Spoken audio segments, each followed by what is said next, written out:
الفاتحہ۔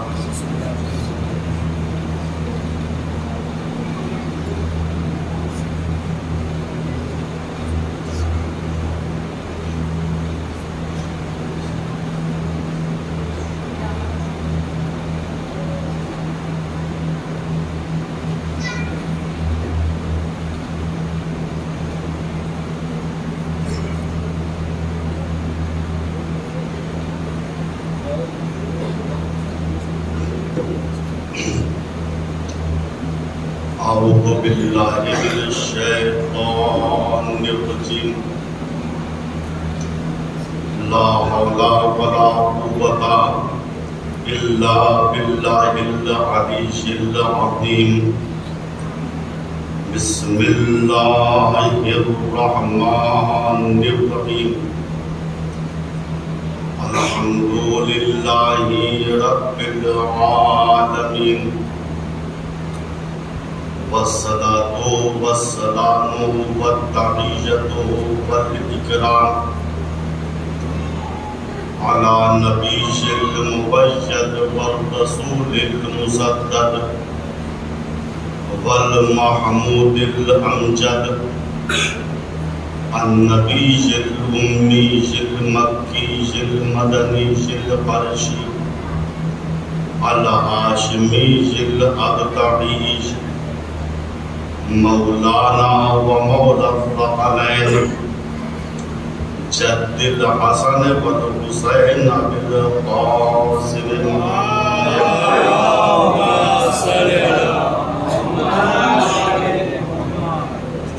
صدر وعلى آله الطيبين الطاهرين المعصومين المظلومين من الآن إلى قيام يوم الدين أما بعد فقد قال الله الحكيم بسم الله الرحمن الرحيم الله نور السماوات والأرض مثل نوره كمشكاة فيها مصباح المصباح في زجاجة الزجاجة كأنها كوكب دري يوقد من شجرة مباركة زيتونة لا شرقية ولا غربية يكاد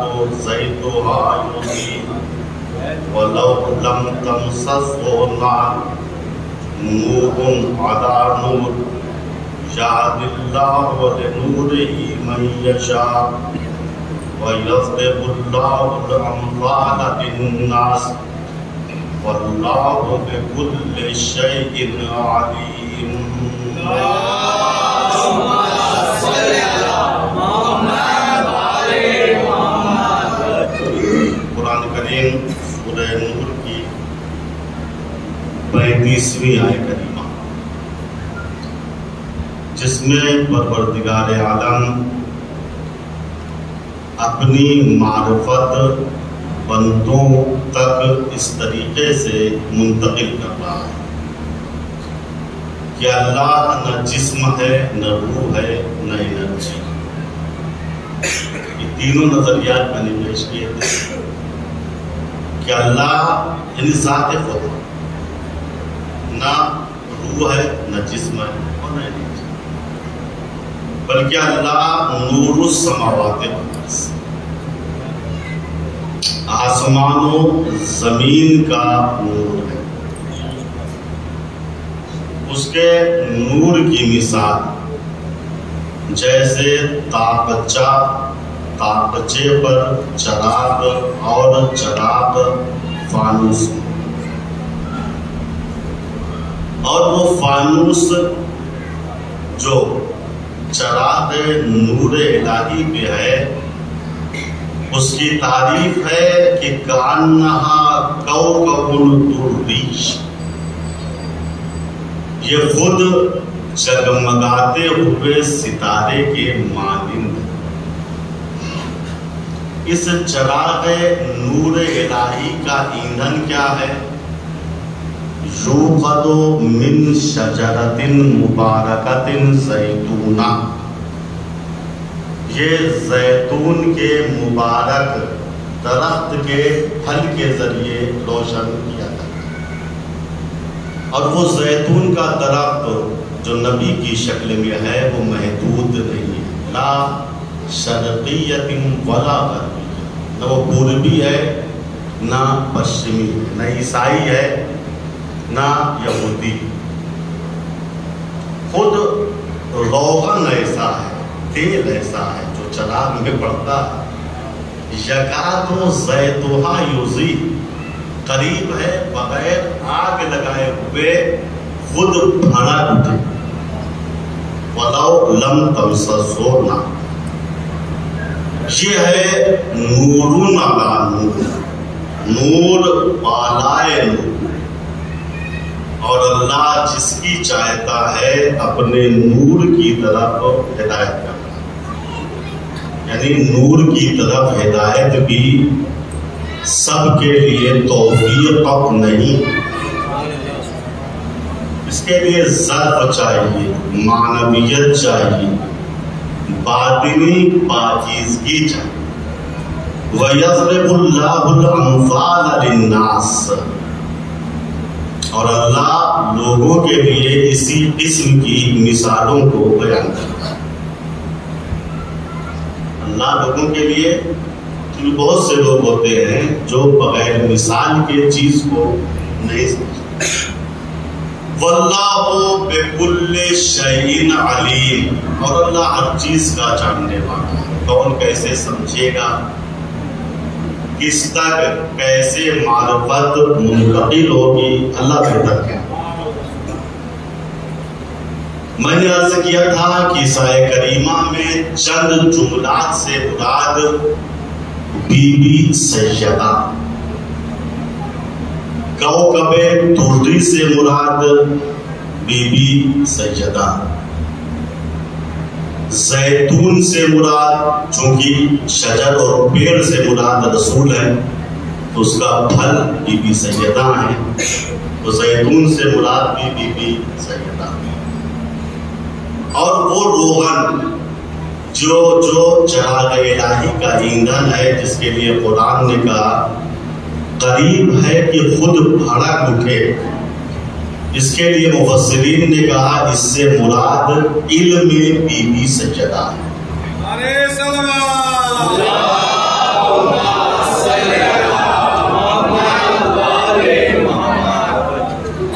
وہ علم جو بی بی سیدہ کی ذات سے نکلا وہ ہے 11 اماموں کا علم۔ اہم جملہ، 11 اماموں کا علم، بجز حضرت علی جو بن گئی ہو، یہ پہلے امام ہیں، ان کو ملا کے 12 امام، بجز حضرت علی جو 11 امام نسل بی بی سیدہ سے ہیں، ان کے علم کا منبع ہے جناب فاطمہ زہرا۔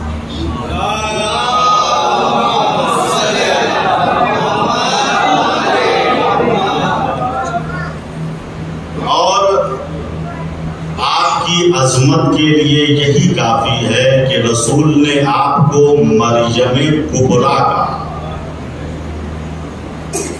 آپ کی عظمت کو اور واضح کرنے کے لیے رسول نے کہا ابنتی فاطمہ سیدۃ نساء العالمین من الاولین والآخرین، میری بیٹی سیدہ خواتین کی سردار ہے، چاہے وہ خواتین اولین میں سے ہوں آدم کے زمانے کی یا آخرین میں سے قیامت تک کی خبر۔ یہاں پاس میں نے ایک جملہ کہا تھا بی بی سیدہ کے لیے تاریخ میں 2 لفظ استعمال ہوتا ہے، کبھی آپ کو سیدہ نساء کہا جاتا ہے، سید یعنی سردار، سیدہ نساء، نساء کے معنی خاتون یعنی عورتوں کی سردار، اور کبھی بطور مطلق کہا جاتا ہے سیدہ، اور ہمارے معاشرے میں یہی لفظ رائج ہے، بی بی سیدہ نے یہ فرمایا، آپ کی سیرت یہ۔ سیدہ یعنی سردار، کس کی سردار؟ مردوں کی سردار یا خواتین کی؟ یہ مطلق ہے۔ اور تحقیق کے مطابق صرف آپ امت محمدی کی خواتین کی سردار نہیں تھی، بلکہ مردوں کی بھی سردار تھی۔ میں نے بطور شاہد کہا تھا خطبہ فدقیہ کے بعد جب آپ کا بات فدق ازبوبہ، آپ مسجد میں آئی، پردہ کھینچا گیا، آپ نے پس پردہ تقریر کی، اپنے حق کو ظاہر کیا، تو لوگوں میں کوہرام برپا ہو گیا، لوگ رونے لگے۔ خطبے کے بعد خود حاکم اول جو متہم تھے وہ رو کر کہنے لگے بی بی سیدہ آپ کا مقابلہ کون کر سکتا ہے؟ انت سیدتو امت ابیک، یہ حاکم اول کا جملہ ہے۔ انہوں نے کیا کہا؟ انت سیدتو امت ابیک، آپ تو اپنے باپ کی امت کی سردار ہیں۔ یہ نہیں کہا خواتین کی سردار، یعنی امت کی سردار، یعنی ہم بھی آپ کی سرداری کو مانتے ہیں۔ اسی لے کر میں نے جملہ کہا تھا اگر سردار مان ہی لیا ہے تو یاد رکھیے گا سردار کے حکم کی حکم عدولی ہی غداری کہلاتی۔ صلوات پڑھے محمد۔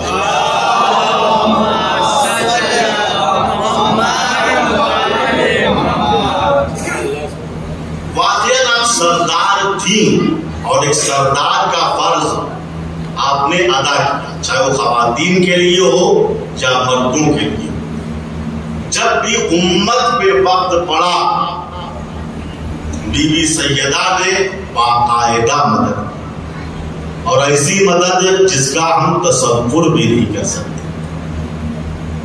مسند ابن حنبل کی روایت کے مطابق رسول اسلام کا شیوہ کار یہ تھا جب آپ سفر پہ جاتے تھے تو سب سے آخر میں بی بی سیدہ سے ملاقات کرتے تو بہت دیر تک بیٹھے تھے، اور جب آپ سفر سے واپس آتے تھے تو سب سے پہلے بی بی سیدہ سے ملاقات، تھوڑی دیر گفتگو کرتے تھے پھر مسجد میں آ جاتے تھے۔ ایک مرتبہ اللہ کے پیغمبر سفر پہ گئے ہوئے تھے، بی بی سیدہ نے اپنے گھر کے لیے اچھے سے پردے خریدے، اپنے لیے ایک گلوبند خریدا، 2 عدد گوشوارے خریدے۔ بھئی ہر خاتون کو اختیار ہے کہ گھر کو سجائے، اپنے کو سجائے، شریعت نے منع نہیں کیا۔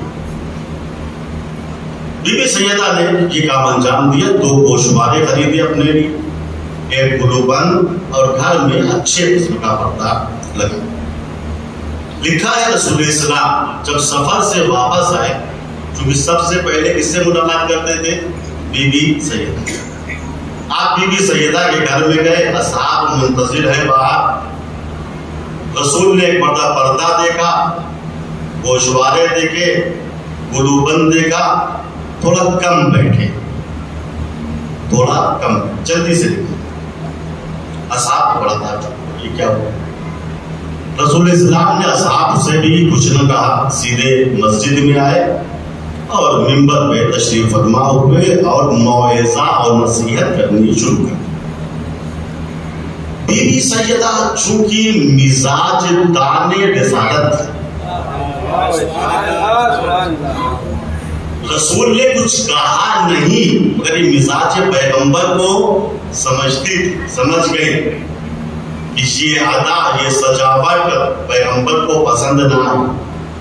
کنیز کو بلایا، کہا پردے کو اتارو، کنیز نے پردہ اتارا، آپ نے گوشوارے اتارے، گلوبند کو اتارا، کنیز سے کہا جاؤ یہ پردہ، یہ گوشوارے، یہ گلوبند پیغمبر کی خدمت میں پیش کر دو، اور میرا ایک پیغام بھی دے دینا، کہہ دینا یا رسول اسلام آپ کی دختر نیک اختر نے یہ کہا ہے مجھے مال دنیا نہیں بلکہ آپ چاہیے، میں دنیاوی اشیاء سے محبت نہیں کرتی، آپ سے محبت کرتی۔ کنیز مسجد میں آتی ہے، پردہ اور گوشوارے گلوبند پیغمبر کے حوالے کیے اور کہا یا رسول اللہ آپ کی دختر نیک اختر نے یہ کہا ہے بابا میں آپ کو چاہتی ہوں دنیا کو نہیں چاہتی، میں آپ کو چاہتی ہوں دنیا کو نہیں چاہتی۔ ابھی تاریخ کہتی ہے جیسے ہی رسول اسلام نے یہ دیکھا کہ سیدہ نے پردے کو بھی بھجوا دیا، گوشوارے کو بھی بھجوا دیا، گلوبند کو بھی بھجوا دیا، تو 3 مرتبہ کہا فعلتی، جو میں چاہ رہا تھا وہی تم نے انجام دیا۔ فداہا ابوہا فداہا ابوہا فداہا، سیدہ تم پہ تمہارا باپ فدا ہو جائے۔ سیدہ تمہارا کردار یہ ہے کہ تم نے یہ قربانی دی ہے، تمہارا باپ تم پہ قربان ہو جائے۔ عزیزو امت کے کردار کی معراج کیا ہے؟ ہم اگر پیغمبر پہ قربان ہو جائے تو گویا ہمیں معراج مل گئی، ہماری عظمت بڑھ گئی۔ تو امت کی معراج ہے پیغمبر پہ قربان ہونا، لیکن یہ عظمت سیدہ ہے کہ پیغمبر سیدہ پر قربان ہو گئے۔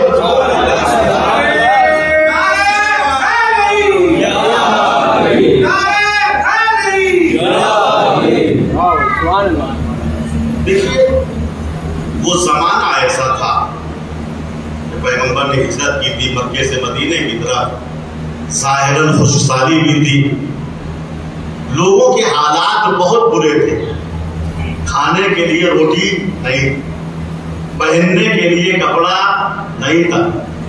150 آدمیوں کا قبیلہ مسلمان ہوا تھا، 150 آدمیوں کا قبیلہ جن کے پاس نہ کپڑا تھا اور نہ کھانے کے لیے روٹی۔ مسجد نبوی کے بغل میں ایک ٹینٹ لگا دیا گیا تھا، یہ سب اسی میں لیٹے رہتے تھے۔ غربت کا عالم یہ تھا، اتنے آدمیوں میں سے صرف ایک آدمی کے پاس پائجامہ تھا، غربت ہے۔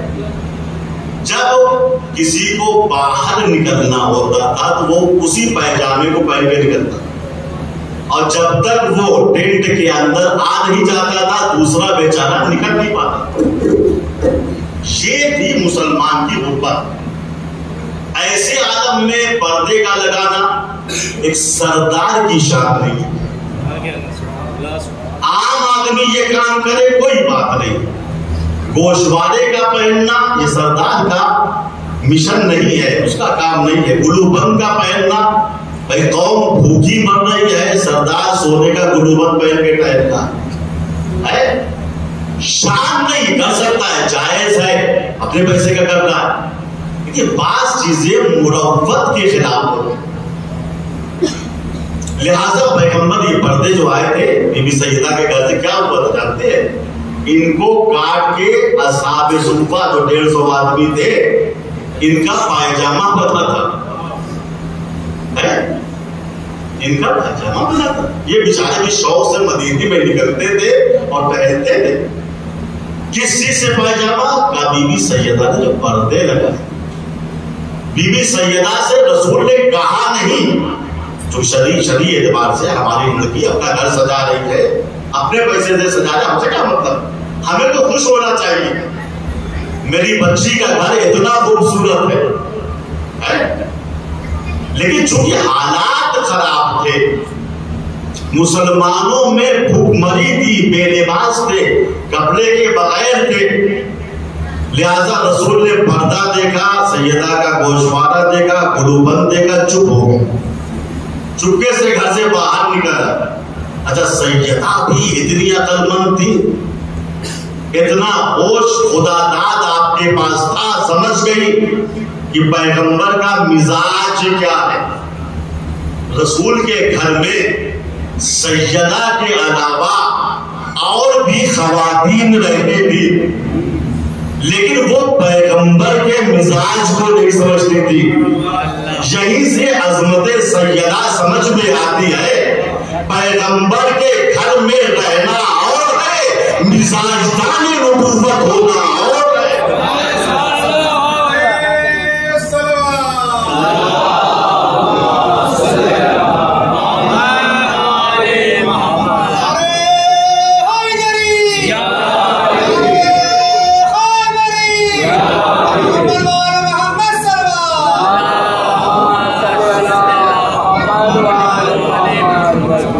اسی عظمت کردار سیدہ کی وجہ سے رسول اسلام نے بی بی کو ام ابیہا کا لقب دیا. ام ابیہا، ام کے معنی ماں کے ہیں، ابیہا یعنی اپنے باپ کی ماں.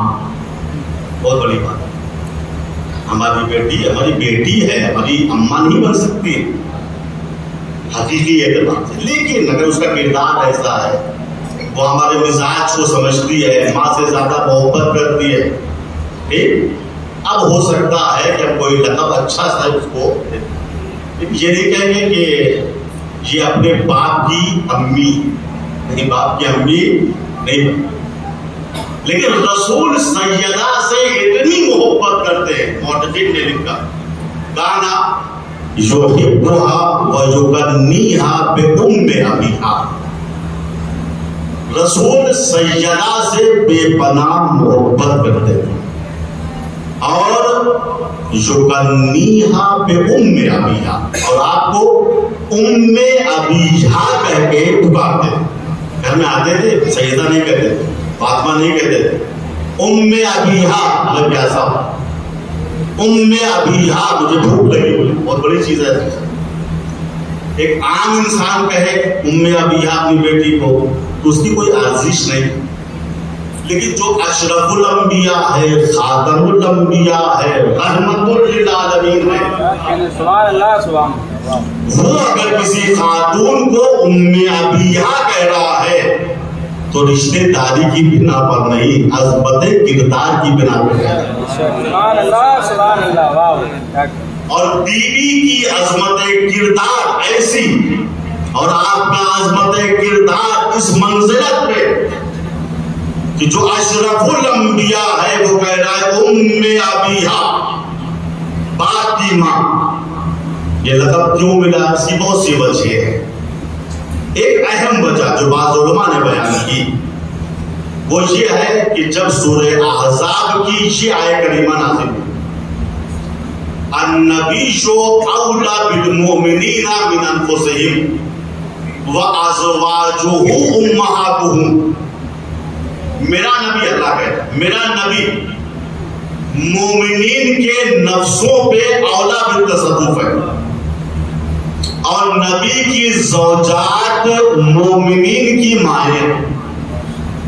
جیسے یہ آیت نازل ہوئی کہ نبی کی زوجات مومنین اور امتی کی مائیں، اور ہر زوجہ نبی خوش ہو گئی، گھر کے اندر مسکرا کے خرامہ چل رہی تھی. آئے اتنا بڑا عہدہ مل گیا، اتنا بڑا رتبہ ہم کو مل گیا کہ ہم ام المومنین بن گئے، مومنین کی ماں. ارے کوئی تمغہ مل گئے، یہ لقب مل گئے. بعض بی بی سیدہ کی طرف کنکھیوں سے دیکھ رہی تھی، دیکھا تم سیدہ نساء ہو، لیکن ام المومنین ہم کو کہا گیا.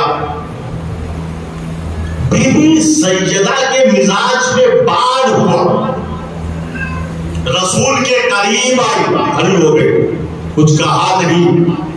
جیسے یہ مزاجدان رسالت تھی ویسے رسول مزاجدان عصمت تھے.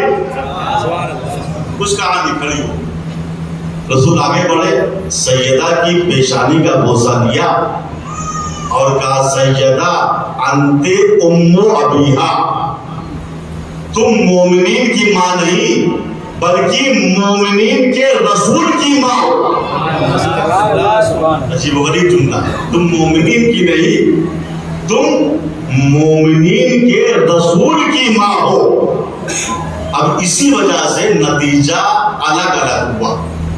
بھائی امتی جو ہیں مومنین کی شکل میں یہ معصوم تھوڑی نہ ہے, لیکن رسول معصوم ہے. امت سے خطا کا امکان ہے, امت سے خطا کا امکان ہے, لہذا جو ام المومنین ہوگی اس سے بھی خطا کا امکان ہے. میں کچھ عرض کرنا چاہ رہا ہوں, مومنین معصوم نہیں ہے, گنہگار ہیں, خطا کار ہیں, لہذا مومنین کی ماں جو ہے ان سے بھی خطا کا امکان ہے. آ سکتی ہے میدانوں میں, لڑ سکتی ہے خود مومنین سے.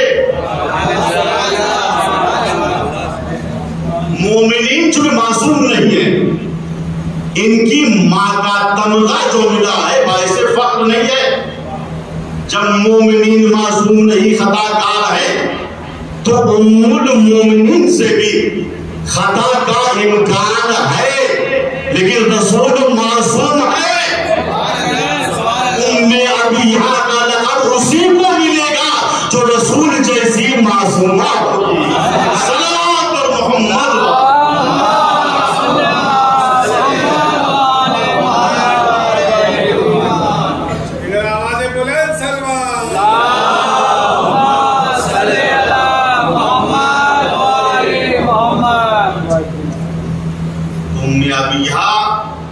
رسول کی ماں ویسی ہے جیسے رسول, امت کی ماں جیسے امتی ہے ویسی ان کی امی جان, ویسے کوئی فرق زیادہ نہیں. ایک اوسر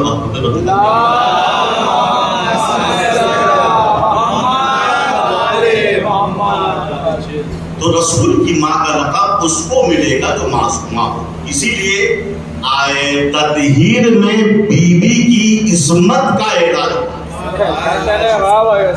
انما یرید اللہ لیذھب عنکم الرجس اہل البیت ویطہرکم تطہیرا.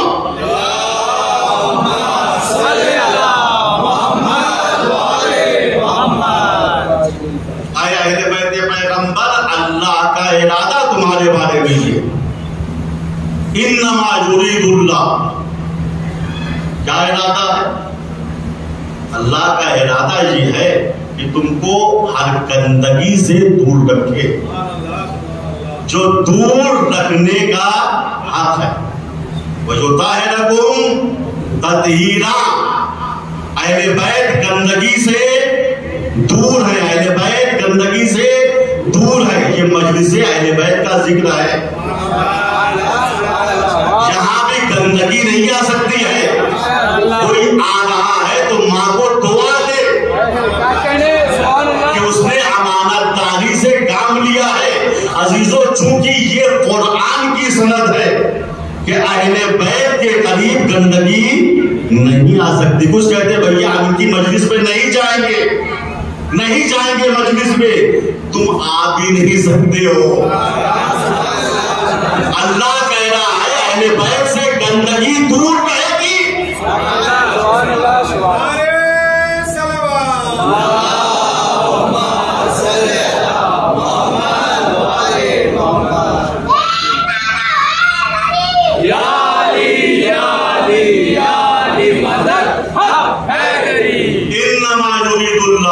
یہ آیت کہاں نازل ہوئی؟ رسول کے گھر میں؟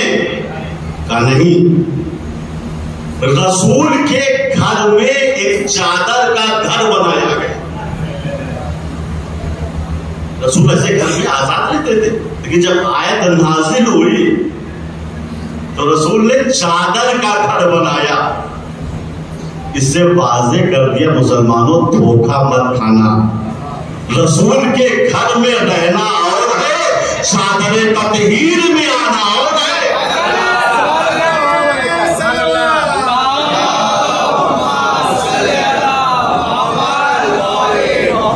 واقعہ معلوم ہے, اس آیت کا شان نزول بھی معلوم ہے, صرف اجمالی طور پہ توجہ دلانی ہے. جب آیت کو نازل ہونا ہوا, حدیث کے ساتھ پڑھتے ہیں اس میں جملات موجود ہیں. اللہ کے پیغمبر در سیدہ پہ آئے, گھر کے اندر داخل ہوئے, کہا بیٹی انی لاجدو فی بدنی ضعفا, بیٹی میں ضعف و کمزوری محسوس کر رہا ہوں.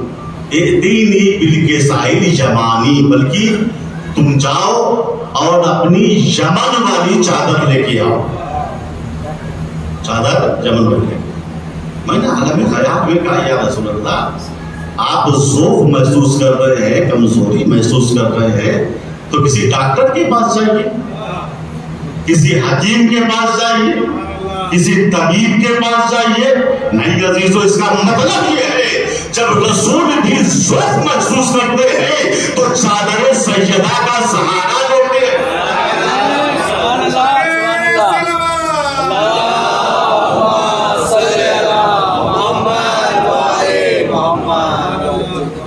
رسول نے وہ یمنی چادر جو بی بی سیدہ کی تھی اس کو اوڑھا اور لیٹ گئے.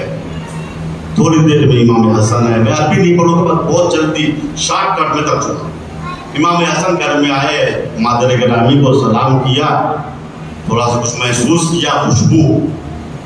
کہا مادر گرامی انی لاجدو رائحۃ طیبہ کأنہا رائحۃ جد رسول اللہ. مادر گرامی میں ایک خوشبو محسوس کر رہا ہوں. امام حسن میں بچے ہیں, گھر میں داخل ہوئے, کہا خوشبو محسوس کر رہا ہوں, اور یہ خوشبو گویا رسول کی خوشبو ہے جو میرے چاہتا ہے. یہ خوشبو کس نے محسوس کی؟ امام حسن. تھوڑی دیر کے بعد امام حسین گھر میں آئے, ماں کو سلام کیا. ٹھیک, ماں کو سلام کرنے کے بعد جو خوشبو حسن نے محسوس کی تھی وہی خوشبو حسین نے محسوس کی. کہ بھیا مزاج میں اختلاف نہیں تھا بھائیوں کے, جو مزاج حسن تھا وہی مزاج حسین تھا. حضرت علی آئے, انہوں نے بھی کہا فاطمہ انی لاجدو رائحۃ طیبہ کأنہا رائحۃ اخی, میں ایک خوشبو محسوس کر رہا ہوں گویا یہ خوشبو میرے بھائی رسول اللہ کی ہے.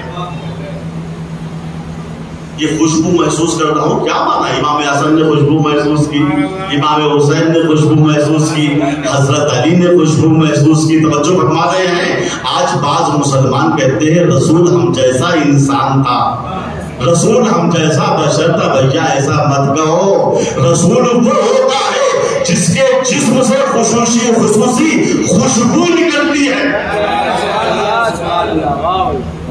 رسول کی ایک خوشبو ہوتی ہے, خصوصی خوشبو ہوتی ہے.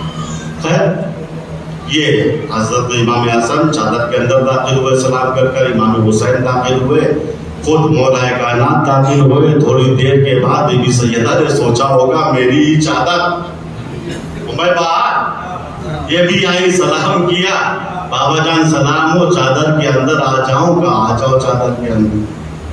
اب یہ روایت کہتی ہے, حدیث قصہ کے بھی جملے ہیں, فَلَمَّ اكْتَمَلْنَا جَمِيعًا, جب پنجتن پاک چادر تطہیر میں مکمل ہو گئے.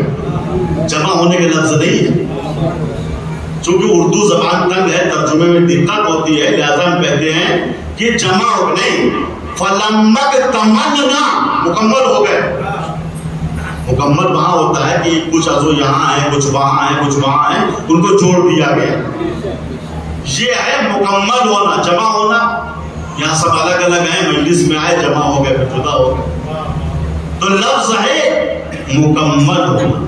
فَلَمَّ اكْتَمَلْنَا, بی بی سیدہ فرما رہی ہیں جب ہم سب چادر تطہیر میں مکمل ہو گئے اور ان کے نور کی شعاعیں عرش اعظم سے ٹکرانے لگی تو جبریل جیسا روز آنے والا فرشتہ گھبرا کے بارگاہ پروردگار میں عرض کرتا ہے, یا رب ومن تحت کے ساتھ, پالنے والے آج زیر کے ساتھ کون ہے؟ میں نے کہا جبریل روز آتے ہو, کبھی بچوں کا جھولا جھلانے آتے ہو, کبھی چکی چلانے آتے ہو, کبھی جنتی کھانا لے کے در سیدہ پہ آتے ہو، آج بھی آؤ چادر اٹھا کے دیکھ لو کہ چادر کے اندر کون کون ہے. لیکن جبریل ہیں فرشتے، اور فرشتوں کو اذن خدا چاہیے ہوتا ہے. لا یسبقونہ بالقول وہم بامرہ یعملون. فرشتے وہ ہیں جو اللہ کے کسی قول پہ سبقت نہیں کرتے، جو امر پروردگار ہوتا ہے اسی پہ عمل کرتے. تو جبریل کو اجازت چاہیے خدا سے. میں نے خدا سے عالم خیال میں کہا پروردگار بغیر اس کے کہ جبریل پوچھے کہ زیر کے ساتھ کون کون ہے، تو بتا دے کون کون ہے زیر کے ساتھ. عجب نہیں آواز قدرت آئے، حل جزاء الاحسان الا الاحسان. احسان کا بدلہ احسان ہوتا ہے. کنتو کنزم مخفیہ فاحببت ان اعرف فخلقت خلقا کی اعرف. میں چھپا ہوا خزانہ تھا، جب میں نے چاہا کہ میں پہچانا جاؤں تو میں نے ان ذوات مقدسہ کو پیدا کیا جو زیرے کے ساتھ ہے. لہذا جبریل احسان کا بدلہ احسان ہوتا ہے. میں ان ذوات مقدسہ کے ذریعے پہچانا گیا ہوں. آج تم اپنے سے نہیں پہچانو گے، میں پہچانواؤں گا. خود فاطمہ تو وہ ابوہا و بالوہا و بنوہا.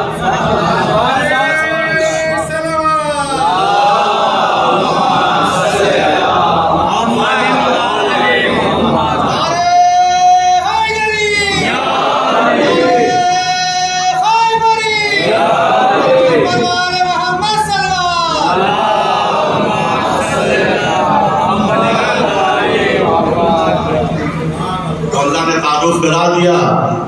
جبریل جانتے ہو چادر کے نیچے کون ہے اور اندر کون ہے؟ ہم فاطمہ. ہم فاطمہ لفظ ہم کو سمجھ لیجیے. چادر کے اندر کون ہے؟ ہم فاطمہ. سب کے سب فاطمہ.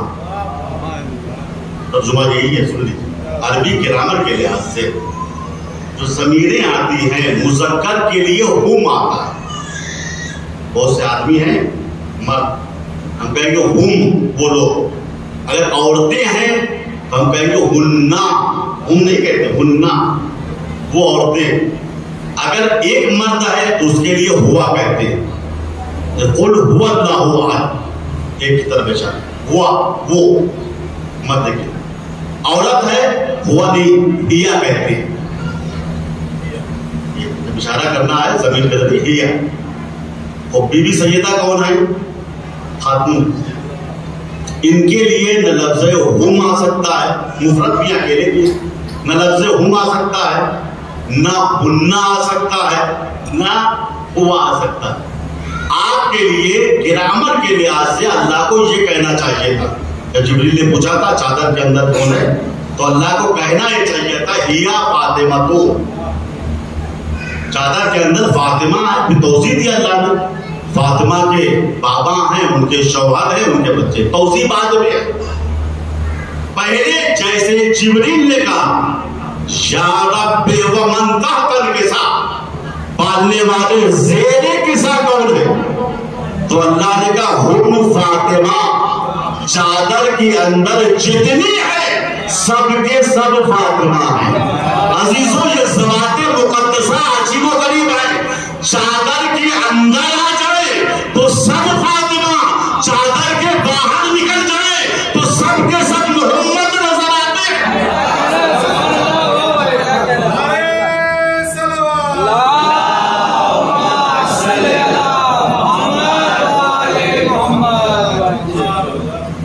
فاطمہ تو وابوہا وبعلوہا وبنوہا. جبریل نے کہا پڑھنے والے مجھے بھی اجازت ہے کہ میں بھی ان پنجتن پاک میں جا کر شامل ہو جاؤں. زید کیسا چلا تھا، مجھے اجازت ہے. اللہ نے کہا کوئی بات نہیں، جاؤ. اگر اجازت وہاں سے مل جائے تو داخل ہو جاؤ. اب جبریل آئے، چادر تطہیر کے پاس کھڑے ہوئے، سلام کیا. کہا حضور پاک اللہ کا پیغام لے کے آئے. بتاؤ جبریل، کہا رسول اللہ اجازت دے دیجئے میں چادر کے اندر آ جاؤں، آپ کے ساتھ شامل ہو جاؤں۔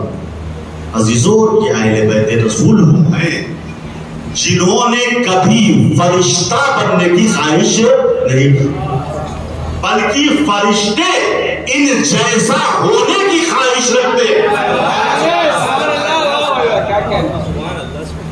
فرشتے چاہتے ہم ان جیسے بن جائیں۔ یا رسول اللہ اجازت دے دیجئے، پیغام الہی بھی ہے۔ رسول نے اجازت دے دی، جبریل چادر تطہیر میں آ گئے۔ اب یہ روایت کہتی ہے وَآخَذَا بِالطَّرَفَيْنِ کے ساتھ رسول نے چادر کے دونوں گوشوں کو مضبوطی سے پکڑ لیا کہ آپ کوئی آنے نہ پائے۔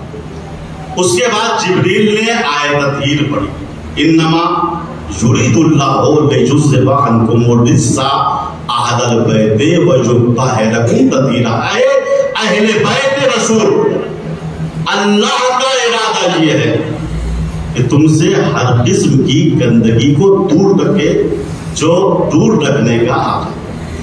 جبریل آیت پڑھ رہے ہیں، تاریخ کہتی ہے نبی کی ایک زوجہ ہیں بڑی مومنہ جناب ام سلمہ، انہوں نے دیکھا کہ سب چادر کے اندر چلے گئے، ان کو بھی شوق ہوا، وہ بھی چادر تطہیر کے پاس آئی، سلام کیا، یا رسول اللہ میں آپ کی زوجہ ہوں، میں بھی چادر کے اندر آ جاؤں؟ اندر سے آواز آئی انت علی الخیر، تم خیر پر ہو مگر چادر کے اندر نہیں آ سکتے۔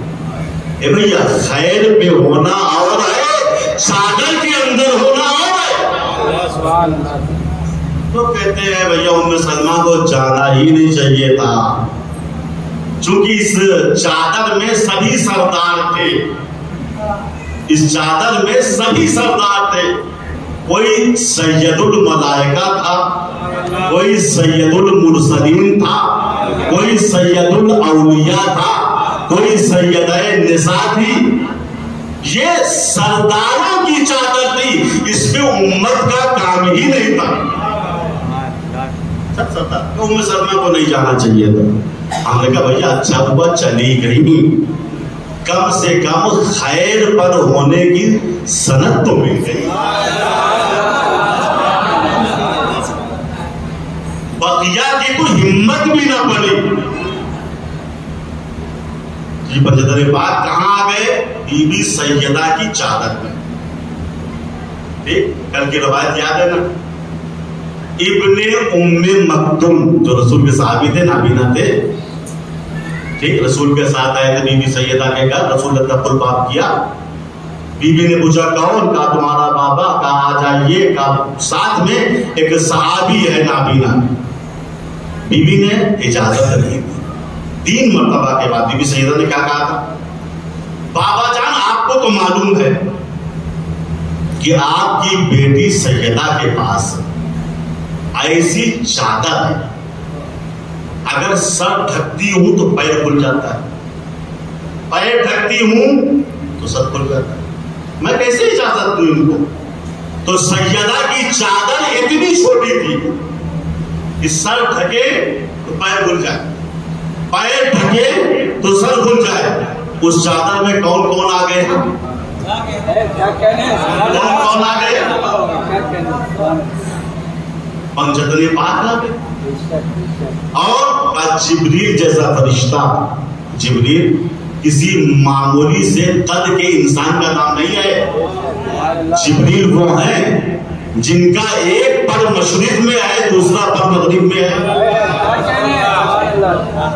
وہ کہاں آ گئے؟ زیرے کے ساتھ سیدہ کی چادر کے اندر ہے۔ بھیا یہ سیدہ کی چادر کا معجزہ نہیں تو اور کیا ہے؟ اس معجزے کو اگر سمجھنا ہے تو جو سمجھیں، رسول نے مشہور قول کی بنا پر، اور یہ روایتیں کئی طریقے سے نقل ہوئی ہیں، بارہا کہا تھا اگر علی نہ ہوتے تو فاطمہ کا کوئی کف نہ ہوتا، فاطمہ مریم جیسی ہوتی، بغیر شادی کے اس دنیا سے چلی جاتی، علی نہ ہوتے تو سیدہ کا کوئی کف نہ ہوتا۔ اب جو علی کا کردار ہوگا وہی سیدہ کا کردار ہوگا، جو علی کا مزاج ہوگا وہی سیدہ کا مزاج ہوگا، جو علی کا اخلاق ہوگا وہی سیدہ کا اخلاق ہوگا۔ بھائی پوچھو ایک دوسرے کے، جو علی کا معجزہ ہوگا اسی نقش قدم پر بی بی سیدہ کا معجزہ ہوگا۔ علی کا سب سے بڑا معجزہ کیا ہے؟ کہا علی کا سب سے بڑا معجزہ یہ ہے، علی پھیلے تو 30 پارے کا قرآن ہے، سمٹے تو با کا نقطہ ہے۔ اسی نقش قدم پر سیدہ کی چادر کا معجزہ ہے، چادر پھیلے تو پنجتن پاک ہمراہ جبریل کے آ جائے، اور اگر چادر سمٹے تو سر و پیر کا ڈھکنا مشکل ہو جائے۔ صلوات پڑھے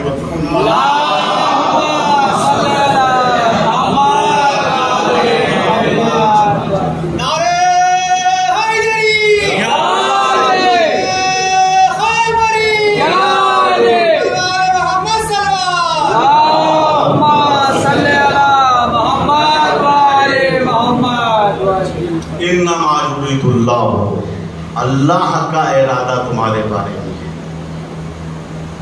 کہ ہر رزق کو، ہر گندگی کو تم سے دور رکھے۔ اس کے بارے میں نازل ہوئی پنجتن پاک کے بارے۔ پنجتن پاک کی آخری کلی کا نام ہے حسین ابن علی، جن کی عصمت و طہارت کے بارے میں یہ آیت نازل ہوئی۔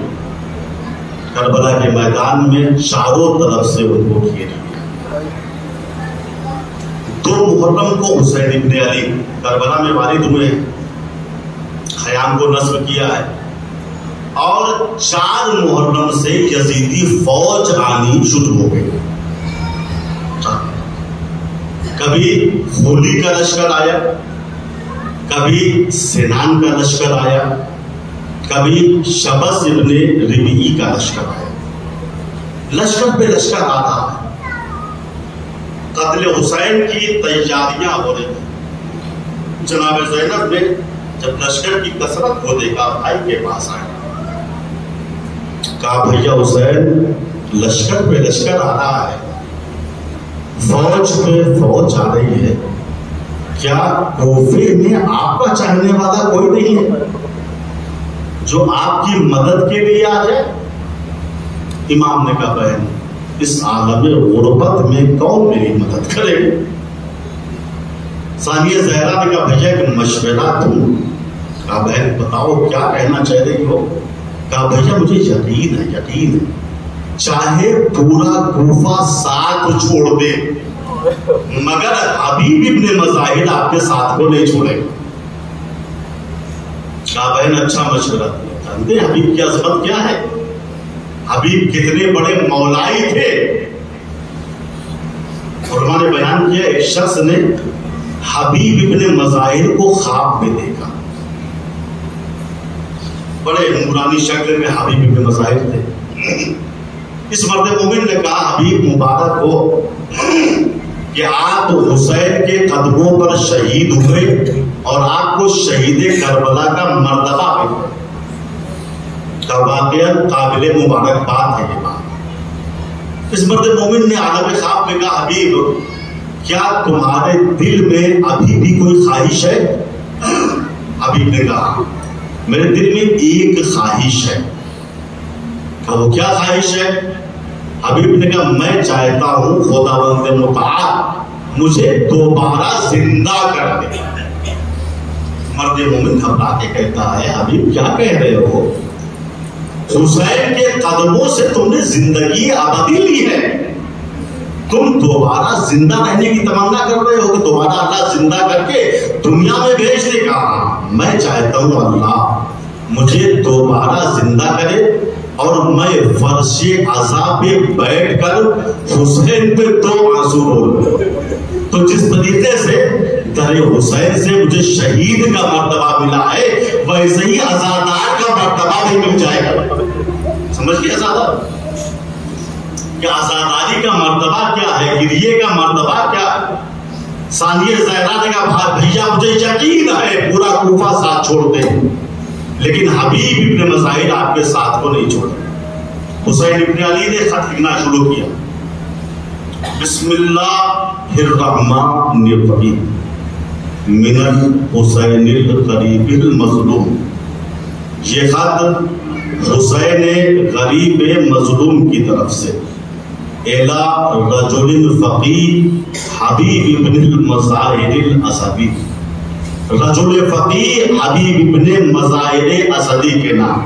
خط کا مضمون کچھ اس طریقے سے تھا، یا حبیب انت تعلم قرابتنا من جد رسول اللہ وانت عارف بنا من غیرک۔ حبیب تم رجل فقیہ ہو، تم دین جانتے ہو، مذہب جانتے ہو، شریعت کی تعلیمات جانتے ہو، میری قرابت رسول سے جانتے ہو، غرض کچھ بتانے کی ضرورت نہیں ہے، تم عالم ہو، تم فقیہ ہو، تم سب کچھ جانتے ہو، مگر ایک بات نہیں جانتے، وہ میں لکھ رہا ہوں۔ حبیب میں نردے آدھا میں گھرتا چلا جا رہا ہوں، حبیب میں مصیبتوں میں گرفتار ہوتا چلا جا رہا ہوں، حبیب میں تمہیں زحمت نہ دیتا، مگر کیا کروں، میرے ساتھ فاطمہ زہرا کی بیٹیاں ہیں۔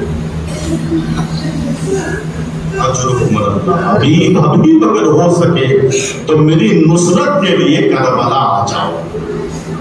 حسین نے خط لکھ کے قاصد کے حوالے کیا، قاصد کوفے کی جانب روانہ ہوا۔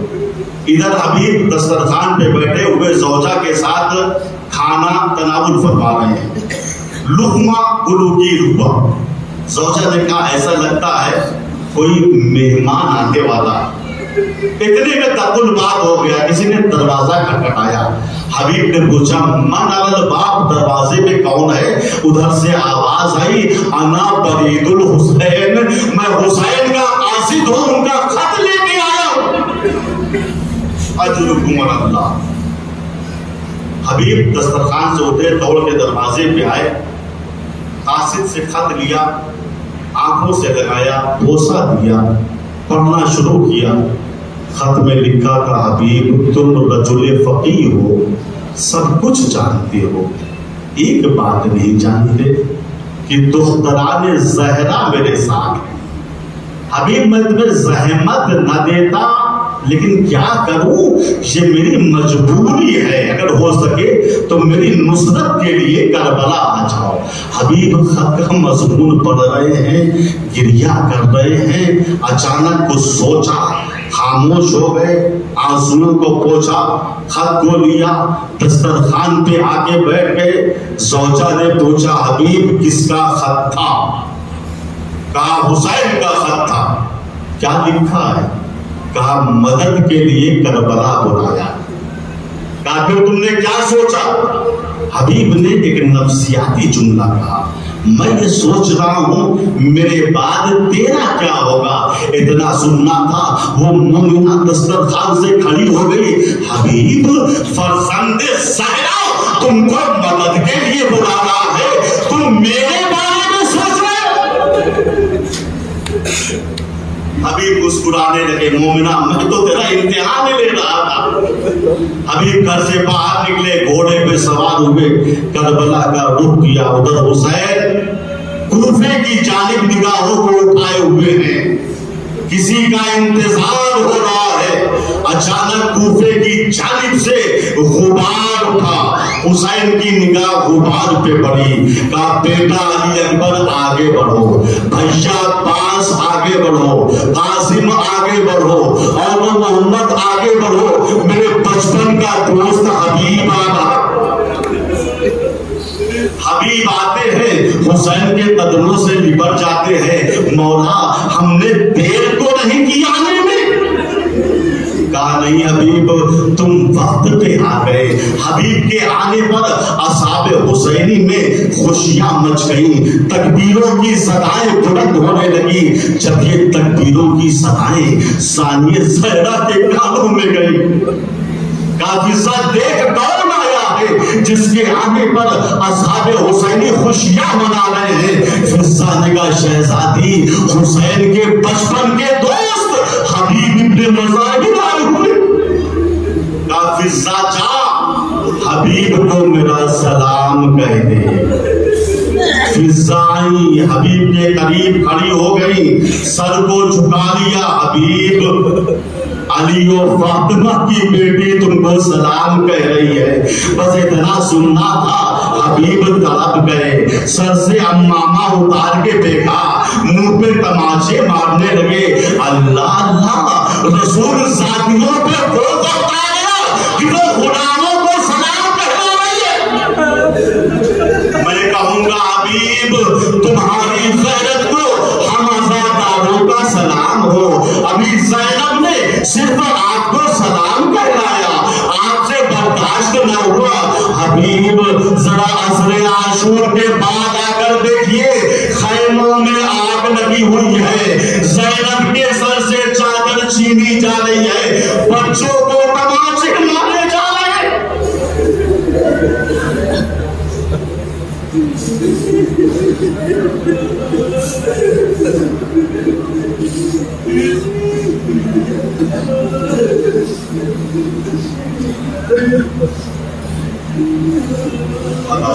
لعنت اللہ علی القوم الظالمین وسيعلم الذين ظلموا أي منقلب ينقلبون. خدایا اس مختصر سی عبادت کو قبول فرمائے. خدایا جو ہم میں پریشان حال ہیں ان کی پریشانیوں کو دور فرما. خدایا جو ہم میں مقروض ہیں ان کے قرضوں کو ادا فرما. خدایا جو ہم میں بیمار ہیں بے حق بیمار کربلا ان سب کو شفائے کاملہ و عاجلہ عطا فرما. خدایا جو ہم میں اسیر ہیں بے حق اسیران کربلا ان سب کو آزاد فرما. خدایا ہم سب کو صحیح معنوں میں معرفت اہل بیت عطا فرما. خدایا ہمارے مرحومین پہ نظر کرم فرما. خدایا دنیا ظلم و جور سے بھر چکی ہے, ہمارے امام زمانہ کے ذریعے ہماری مدد فرما اور ہم سب کو ان کے آبان و انصار میں قرار دے. وآخر دعوانا ان الحمد للہ رب العالمین.